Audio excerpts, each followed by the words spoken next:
নিয়ন্ত্রণ হারিয়ে গাছের সাথে ধাক্কা লেগে দুর্ঘটনায় মৃত 2, আহত 4। বুধবার ভোররাতে ঘটনাটি ঘটেছে আরামবাগের খানাকুলের গোপালনগর এলাকায়। জানা গেছে মৃতদের নাম শেখ আজিজুর রহমান ও শেখ মমিন আক্তার।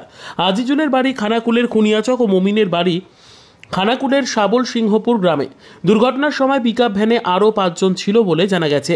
তাদের আহত অবস্থায় প্রথমে খানাকুল ও পরে আরামবাগ মেডিকেল কলেজে চিকিৎসার জন্য নিয়ে যাওয়া হয়েছে।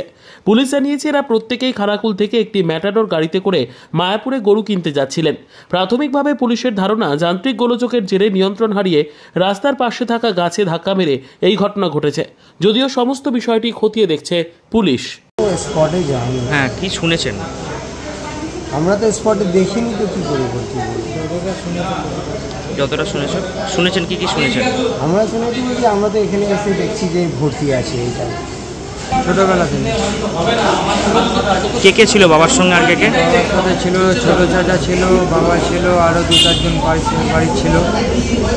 সবাই ঠিক আছে, 2-3 জন ভাড়া তো পড়ে আছে। কাল কটা নাগাদ বাড়ি থেকে বেরিয়েছিলেন ওনারা? বেরোয় এই ধরো 3-4টের দিক করে ঘর থেকে বেরিয়েছে। ভোরবেলা না বিকালে? ভোরবেলা। ঘটনাটা কখন হয়েছে শোনা যাচ্ছে? ঘটনাটা শোনা যাচ্ছে আমাকে 4টের দিক করে, আমি কাজের সাইডে ছিলাম, 4টের দিক করে ফোন করলো যে তোমার বাবার এইরকম ব্যাপার হয়েছে। আমি ওখান থেকে ডাইরেক্ট। তোমার চাচা কেমন আছে? চাচা নাই, চাচা মারা গেছে। বাবার সঙ্গে কি তোমার চাচা একসঙ্গেই ব্যবসা করতো? হ্যাঁ, একসাথেই ব্যবসা করতো, সব একসাথেই ছিল গাড়িতে, একই গাড়িতে। আরামবাগে কতজনকে নিয়ে এসছে মোটামুটি? আরামবাগে নিয়ে এসছে 4 জন 5 জন, 4 জন, 3 জন আছে, একজন মারা গেছে। টোটাল কজন মারা গেছে শুনেছো তুমি? 2 জন। চাচাকে কি এখানে আনা হয়েছিল না? চাচাকে এখানে আনা হয়েছে, এখানে নিয়ে এসে মারা গেল। আর একজন ওখানে গাড়িতে পড়ে ওখানে চলে গেল। Bureau report, PB news. Sun hospital, এখানে যে কোনো রকমের চিকিৎসার বিশ্বস্ত প্রতিষ্ঠান। খুবই কম খরচে বিশ্বমানের চিকিৎসা প্রদান করে থাকে।